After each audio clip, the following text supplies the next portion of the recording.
Morning. Sorry it's been so long since my last video. I've been kind of sick. I found out that I got celiac disease. That damn gluten-free thing. Apparently that's a real disease. I just thought all the hipsters made that up. But apparently it's real and I have it. So I've been super sick. I've lost a lot of weight. Been in and out of doctors, hospital once. So like the videos have been kind of been like put on my back burner, but today I feel all right. I guess I'm okay today, so I just figured that I would check in and say hey to everybody. And I just watched this video that I had to talk about, but real quick, you like my sweet Bluetooth? Rob calls it Megan's crisis line because yesterday I got like 4 phone calls of people needing my help, and I'm just walking around chit-chatting with them, and Rob kept forgetting every time that I was on the phone, so he kept asking me why I was talking to him about certain things, and then I would just turn my head and he'd be like, oh. So Megan's crisis line is open if you need any help or anything. But no, I just watched this video about moms and it gave me the chills because the woman doing the video, she just kept saying like everything, like how she cries alone in the bathroom sometimes, and like every mom does that. Like I know I'm not alone. I cry alone in the bathroom like at least once a day. Like lately, especially at least once a day.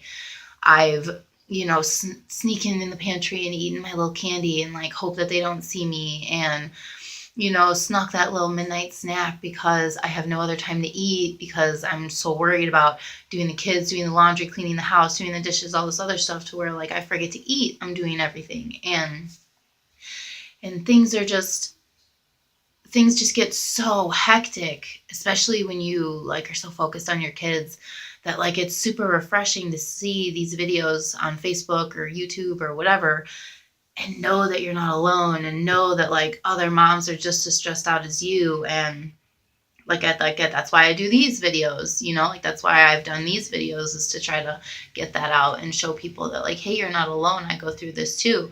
But sometimes I feel alone, so it's nice for me to like see those other videos too. And I really appreciate your comments and your messages and everything. I've gotten a couple comments and like private messages on my Facebook from you guys. You guys are very sweet, and thank you. I'm so glad that these videos are able to help you. Um, as far as an update on bipolar with me, mine is pretty decently under control. I've been acting out a little bit. Um, I'm starting, I feel like, to revert. I almost feel like I'm 17 again, which is weird and could be not good. So I'm watching it, discussing things and being really open with my therapist, with my family, with everything. But I also keep some things to myself because it's just mine. The things I keep to myself are mine, and I'm allowed to have my secrets, if you want to call them. I'm allowed to have my own things. And so is everybody else. Everybody's entitled to have their own things. And I feel like I am under control right now. But my poor son isn't. My poor baby isn't. He is so out of control right now. I've had to completely stop his medications because they've just made him an absolute emotional, detrimental disaster. He needs to go to IOP, which is intensive outpatient care, which I didn't have to do until I was 13. He's 7. I didn't know a lot about his natural father's side, like how he was as a kid and stuff like that, because him and I aren't on good terms. We don't speak. Mainly, he won't speak to me about anything. But I was able to grab some information about him, and the information that I grabbed made total sense. Like maybe my son isn't 100% me. Like maybe he really is a decent mix of the both of us, because while I see me in him and I blame myself for a lot of his problems, the information I got yesterday, he's a hell of a lot like his natural father too.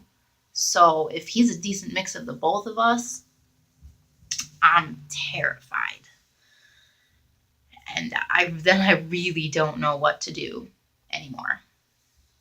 And I'm gonna put him in the IOP, but in the state that we live in, there's a at least not the state, like the county, just like the area hospitals that are around here, they all have wait lists. Wait lists for kids to get into psychiatric care. Wait lists. That shit blew me. How is there a wait list for children my child's age? My child is 7 years old, and there is a wait list. How many other fucked up 7-year-olds are there? I mean, damn, to be blunt, but come on. 7. Like, it's like this gluten-free thing that I have. Like, everybody is gluten-free. Everybody's allergic to gluten. Everybody is like, oh, I'm going to be gluten-free. Oh, I'm going to be lactose-free. Oh, I'm going to be all healthy. Blah, blah, blah, blah. Half of these people are doing it because it's a trend. Even my doctor was like, yeah, the hipsters kind of took it and ran, but it is a real disease. Like, it's the same shit with ADHD and autism and bipolar. Everybody wants to label their goddamn kid something because they want something out of it. Like, they think like, oh yeah, my little Brendan has ADHD and he takes Ritalin and all this other stuff. Like, shut up, bitch, your kid's hyper. Stop feeding him all that candy and shit, and maybe he won't be so hyper. Pay attention. Ugh. Sorry.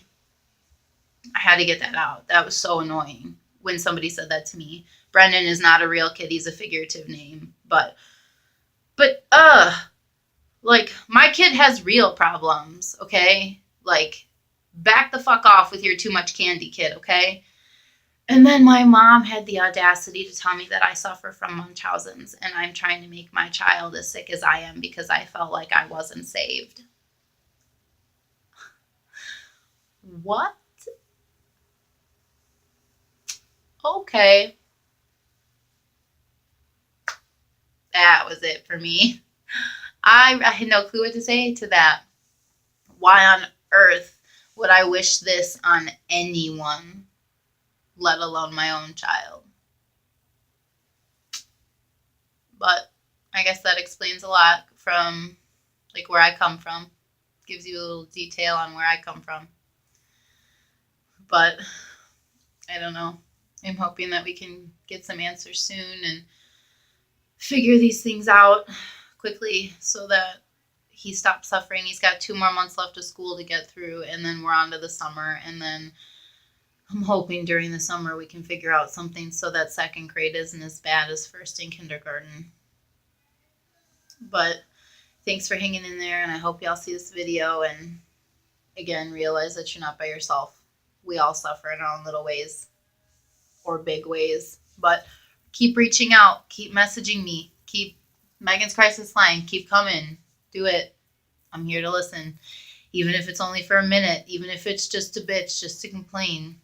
Or, as you guys have been, to say thank you. Because those really brighten my day. So feel free to send me messages as long as they're positive. I have enough negativity. I don't need any more. But have a good day. And thank you again for watching my video.